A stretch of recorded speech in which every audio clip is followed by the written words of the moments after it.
तो हमारी general knowledge की जो सीरीज़ है उसे कंटिन्यू कर रहे हैं। उसका ये वीडियो लेक्चर जो है उसका पार्ट सेकंड है ये। इसमें हम लोग दोबारा से टॉप 20 एमसीक्यूज़ डिस्कस करने वाले हैं। और जैसे कि आप सबकी डिमांड थी कि जो भी एमसीक्यूज़ यहाँ पे डिस्कस करेंगे हम उनके आंसर्स पहले रिफ़्लेक्ट नहीं करने हैं, सो दैट कि आप भी अपना दिमाग लगा के वहाँ पे आंसर कमेंट बॉक्स में कमेंट कर पाएँ।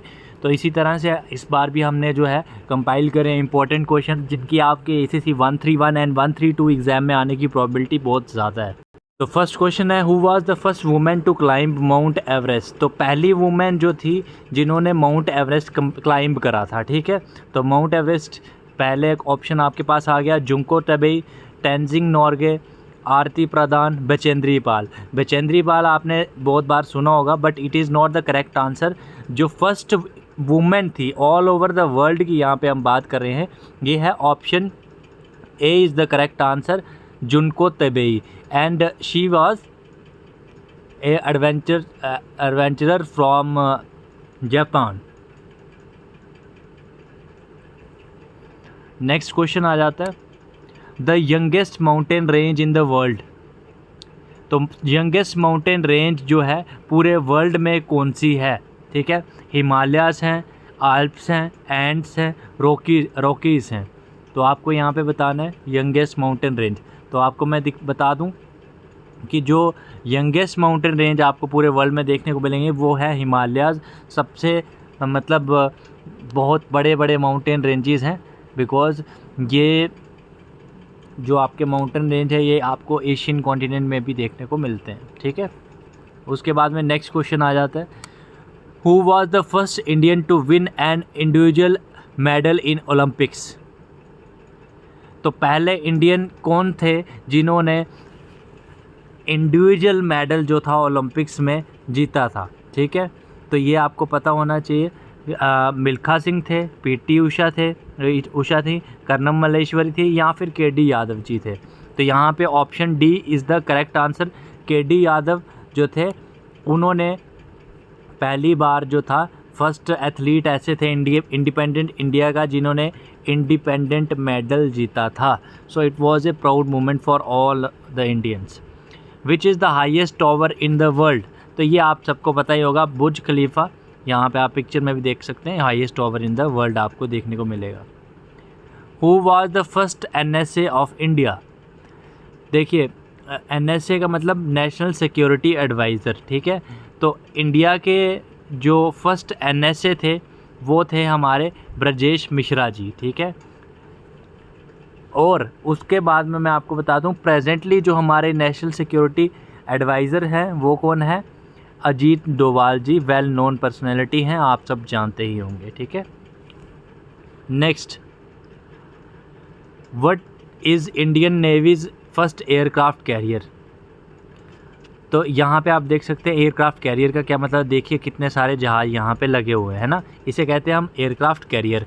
तो आईएनएस का मतलब क्या है पहले ये आप सबको पता होना चाहिए, इंडियन नेवल शिप। तो विक्रमादित्य, विराट, विक्रांत या फिर विभूति। तो आईएनएस विक्रांत जो था ये आपको यहाँ पे शायद ऑप्शन गलत दिया हुआ है, आईएनएस विक्रांत है जो कि फर्स्ट एयरक्राफ्ट कैरियर था इंडियन नेवी का। नेक्स्ट क्वेश्चन आ जाता है, who was the first Indian to win Nobel Prize. तो पहले इंडियन कौन थे जिन्होंने नोबेल प्राइज़ जीता था। तो अमृता सेन या फिर अभिजीत बनर्जी, रविंद्रनाथ टैगोर या फिर सर सीवी रमन। तो मैं आपको बता दूं 1913 में हमारे जो well known personality Rabindranath Tagore ji थे, ये फर्स्ट इंडियन थे जिन्होंने लिटरेचर में ये नोबेल प्राइज़ जीता था। So option C is the correct answer here. Next question आपका आ जाता है, which among the following is the deepest lake in the world. Wular lake है, चिल्का लेक है या फिर मानसबल लेक है, पैंगोंग लेक है। तो इन चारों में से, बाय द वे ऐसे अगर हम बात करें ना डीपेस्ट लेक की, तो लेक बाइकाल करके है एक, ठीक है, रशिया के आसपास है, साउदर्न रशिया में है वो। अगर ऐसे जनरल क्वेश्चन आ जाए। बट जैसे कि यहाँ पे लेक बाइकाल का नाम ही मेंशन नहीं है ऑप्शंस में, सो इन चारों में से कौन सी डीपेस्ट है? तो एंड ये जो लद्दाख में आपको मिलेगी Pangong lake, it is the deepest one. Who is the first UPSC chairman? ये आप पहले नंबर देख सकते हैं, यूपीएससी का मेन हेडक्वार्टर ऑफिस ये न्यू दिल्ली में आपको चाणक्य रोड पे मिलेगा, ठीक है। दूसरी चीज़ मैं बता दूं कि पहले चेयरमैन कौन थे यूपीएससी के, तो ये थे सर रॉस बारकर थे फर्स्ट चेयरमैन, ठीक है। Option A is the correct answer है। उसके बाद में नेक्स्ट आ जाता है largest fort in India. Kangra fort है, Chittorgarh, red fort, Agra fort. तो मैं आपको बता दूं आपकी इन्फॉर्मेशन के लिए, जो ये है इंडिया में फ़ोर्ट की बात करी जा रही है, ये मत सोचना वर्ल्ड में। तो यहाँ पे आपको चित्तौड़गढ़ फोर्ट जो है देखने को मिलेगा, ये लार्जेस्ट फोर्ट है इंडिया का, ठीक है, चित्तौड़गढ़ फोर्ट। और ये बेसिकली मौर्य एम्पायर के टाइम में बनाया गया था, आप यहाँ पे देख भी सकते हैं पिक्चर में। हमने बेसिकली पिक्चर्स इसलिए अटैच करी होती हैं सो दैट कि आपको अच्छे से समझ आए। तो आप कमेंट बॉक्स में ज़रूर बताइएगा कि ये जो पिक्चर्स हम सारे क्वेश्चंस के साथ यहाँ पे डिस्प्ले करते हैं, सो अगर आपको इससे बेनिफिट हो रहा है तो definitely we will continue to post such pictures with all the questions. Next question आ जाता है first tunnel in the India with a fully integrated tunnel control system. तो यहाँ पे आप देख सकते हैं, एक तो ज्वार टनल है, पीर पंजाल रेलवे टनल है, उसके बाद त्रिवेंद्रम पोर्ट टनल आ गया, उसके बाद में डॉक्टर श्यामा प्रसाद मुखर्जी टनल, जिसे कि आप चनैनी नाशरी टनल भी कहते हैं। This tunnel is in J&K। तो ये एक इंजीनियरिंग मार्वल है। तो option D is the correct answer है, ठीक है। बट बहुत रेयरली कैंडिडेट्स को ये पता होता है कि श्यामा प्रसाद मुखर्जी टनल का नाम जो है वो चनैनी नाशरी टनल है। तो इस चीज़ को ध्यान में रखें, इम्पोर्टेंट है ये, ठीक है। नेक्स्ट आ जाता है which among the following is the largest cave system open to public on Indian सब continent.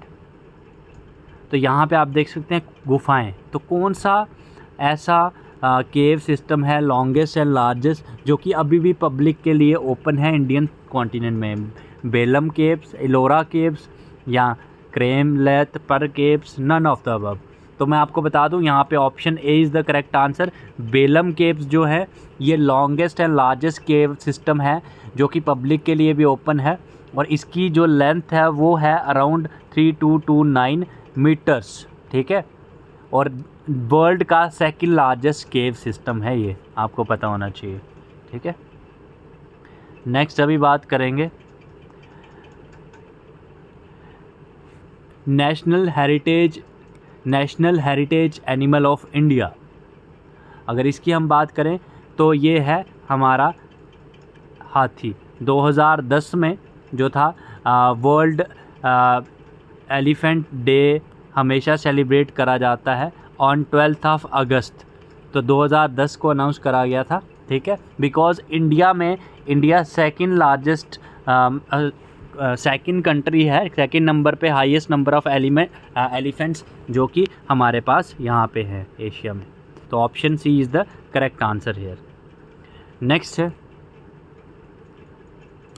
Which among the following is not present in our country.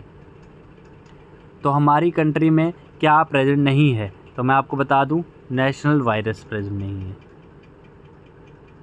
उसके बाद में नेक्स्ट आ जाता है who proposed Sanskrit to be made a national language of India. तो ये किसका प्रपोजल था कि संस्कृत को नेशनल लैंग्वेज बनाया जाए, ठीक है। यहाँ पे आप ऑप्शन में देख सकते हैं चंद्र प्रसाद नारायण सिंह, B.R. अम्बेडकर जी, राजेंद्र प्रसाद, N.V. गडकिल जी। तो इनका जो था प्रपोजल था to make it a national language.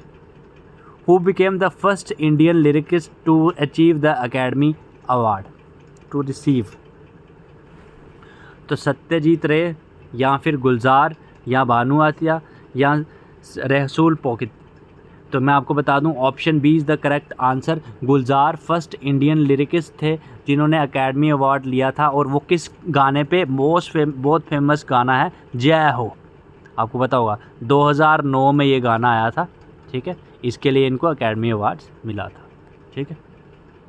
Next question आ जाता है, what is the height of pillar of the line in the capital of Ashok. तो 7 फीट, 14 फीट, 28 फीट या फिर 21 फीट। तो यहाँ पे 7 फीट का आपको देखने को मिलेगा लाइन की हाइट। नेक्स्ट क्वेश्चन आ जाता है, who is the designer of Param Vir Chakra. तो जैसे कि हमने पिछले वीडियो लेक्चर में भी जो ये हमने डिस्कस करे थे MCQ, उसमें बताया था कि गैलेंट्री अवार्ड एनिमी या फिर वॉर के टाइम में परमवीर चक्र होता है, पीस टाइम में अशोक चक्र होता है। वो तो कंसेप्ट आपका क्लियर हो गया था। अब हम बात करेंगे कि परमवीर चक्र को डिज़ाइन किसने करा था, विक्रम रामजी खानोलकर जी ने, या फिर सावित्री बाई खानोलकर जी ने, या फिर मेजर जनरल हीरा लाल अटल जी ने, field marshal KM Cariappa ji ने। तो option B is the correct answer. Savitri Bai Khanolkar ji ने ये डिज़ाइन करा था परमवीर चक्र का। और बाकी मैं बता दूं आपको, यहाँ पे हम बढ़िया से बढ़िया कंटेंट प्रोवाइड कर रहे हैं। GK की तैयारी आपकी 8th क्लास यहाँ पे चल रही है, बट बहुत सारे कैंडिडेट्स का मेरा ऑब्जर्वेशन आ रहा है, क्योंकि बहुत सारे कैंडिडेट से बात होती रहती है कि इंग्लिश, मैथमेटिक्स या बाकी के जो सब्जेक्ट्स हैं, ये साइंस हो गया, उसमें बहुत प्रॉब्लम आ रही है। तो उस प्रॉब्लम को सॉल्व करने के लिए आपके लिए हम नया बैच लेके आए हैं, जिसमें हम गारंटीड अभी भी आपको ये बोल सकते हैं कि अगर आप 1 महीना बढ़िया से हमारे साथ लगा लेंगे तो गारंटीड आपको टॉप 500 की रैंकिंग में हम लेके आएंगे। वो कैसे, ACC 131 का जो नया क्रैश कोर्स स्टार्ट हो रहा है उसके थ्रू हम आपको लेके आएंगे, जिसमें आप जैसे ही ज्वाइन करेंगे शॉर्ट PDF नोट्स हम आपको देंगे। और ये जो PDF नोट्स होंगे इसमें पूरी थ्योरी, MCQs, 1 लाइनर्स आपको मिलेंगे, जिसके बाहर आपको अलग से कोई स्टडी मटेरियल कंटेंट या PDF नोट कुछ भी पढ़ने की ज़रूरत नहीं है। और सारे टॉपिक्स को समझने के लिए आपको रिकॉर्डेड क्लासेस भी मिलेंगी। वो जो रिकॉर्डेड क्लासेस होंगी you can watch them any time. Live classes आपकी रोज़ रात में 9 बजे से 11 बजे चलेंगी, because mostly service candidates night में फ्री होते हैं। और जो लाइव क्लासेस होंगी उनकी रिकॉर्डिंग्स भी आपको दी जाएंगी। और साथ ही साथ हर दिन आपको जो पढ़ाया जाएगा उसका वीकेंड पे हम मॉक टेस्ट लेंगे, प्रैक्टिस सेट्स आपके करवाएंगे। और ये सारी फैसिलिटीज आपको बहुत ही लोएस्ट प्राइस पे आज प्रोवाइड हो जाएंगी ACC डिफेंस एकेडमी की एप्लीकेशन के थ्रू, या फिर हमें डायरेक्टली व्हाट्सएप करें 8120745966 पे, हम लोग आपको पूरा ब्रीफ कर देंगे। अभी आप ACC डिफेंस एकेडमी की एप्लीकेशन प्ले स्टोर से डाउनलोड कर सकते हैं। वहाँ से डाउनलोड करने के बाद कोर्सेज सेक्शन में जाएं, ACC 131 crash course, ACC 132 course, या फिर अगर आपको ये इस तरह के जैसे आप बैच ज्वाइन करेंगे आपकी लाइव क्लासेस चलेंगी, जिसमें आप अपने डाउट्स पर्सनली भी टीचर्स को पूछ पाएंगे। PDF notes, handwritten notes इस तरह से आपको मिलेंगे, जिससे कि आप आराम से अपना अफसर बनने का सपना पूरा कर सकते हैं। और जिन कैंडिडेट्स को अपने एड्रेस पे बुकलेट्स चाहिए, इस तरह के बुकलेट्स के सेट्स हम आपके एड्रेस पे भी भिजवाते हैं, इस तरह की बुकलेट्स आपको मिल जाएंगी। उसके लिए हमें व्हाट्सएप करें 8120745966 पे, सारी फैसिलिटीज़ हम आपको प्रोवाइड कर देंगे। तो जो भी कैंडिडेट्स चाहते हैं, रियल में इंटरेस्टेड हैं कि उनको हार्डवर्क करना है और उनको टॉप 500 की रैंकिंग में आना है, तो मैं अभी आपसे ये रिक्वेस्ट करूंगा अभी के अभी हमें व्हाट्सएप करें, हमारे टीचर्स आपको पर्सनली पूरा गाइडेंस प्रोवाइड करेंगे। Thank you so much for watching the video and Jai Hind to all future officers.